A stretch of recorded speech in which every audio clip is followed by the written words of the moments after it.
Assalamualaikum warahmatullahi wabarakatuh. Perkenalkan, nama saya Novita Raini dengan NIM 2030802033 mata kuliah Sistem Manajemen Lingkungan.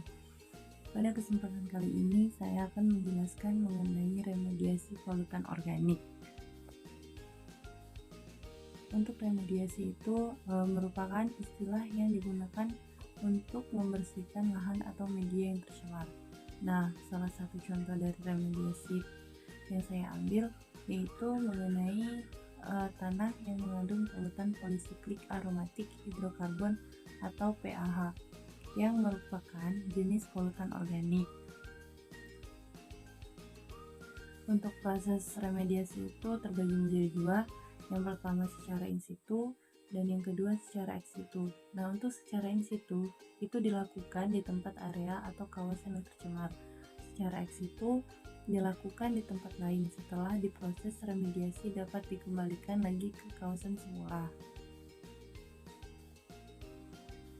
Untuk tujuan dan manfaatnya itu untuk menghilangkan kontaminan yang ada pada lingkungan. Nah, ini merupakan contoh dari manfaat remediasi polutan organik, yaitu pada tanah yang mengandung polutan polisiklik aromatik hidrokarbon atau PAH. Yang pertama, itu menerima suatu alternatif teknologi pengolahan tanah terkontaminasi senyawa PAH yang efektif. Yang kedua, memberikan informasi ilmiah perihal efektivitas degradasi senyawa PAH dalam tanah terkontaminasi menggunakan metode CO composting.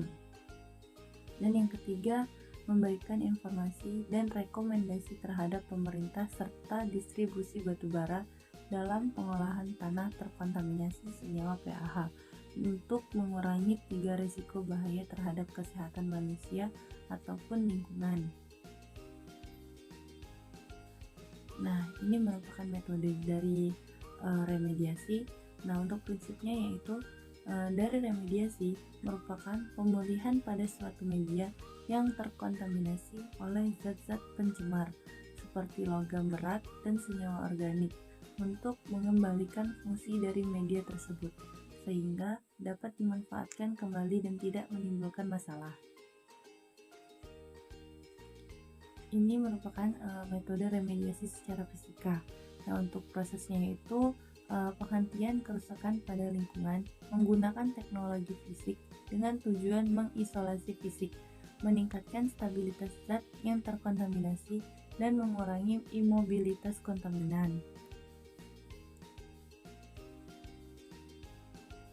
Selanjutnya, bahan-bahan yang digunakan dalam remediasi polutan organik mengenai tanah yang mengandung polutan polisiklik aromatik hidrokarbon atau PAH. Yang pertama itu ada tanah. Nah, tanah ini tanah yang tercemar PAH batubara. Itu dari area pelabuhan spesifik batubara pada salah satu fasilitas pengangkutan batubara. Nah, yang diambil itu dari Kabupaten Tapin, Kalimantan Selatan. Yang kedua itu ada kompos.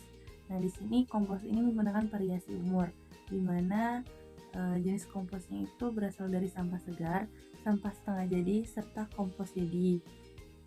Dan yang ketiga ada aquades.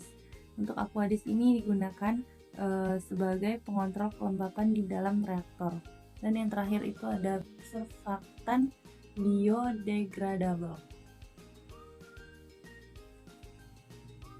Nah, terakhir yaitu mengenai cara kerja dalam remediasi polutan organik mengenai tanah yang mengandung polutan polisiklik aromatik hidrokarbon atau PAH. Yang pertama, sampel tanah, kompos, dan surfaktan itu disiapkan, lalu ditambahkan dengan aquades dan ditimbang sebanyak 0,5 kg tanah.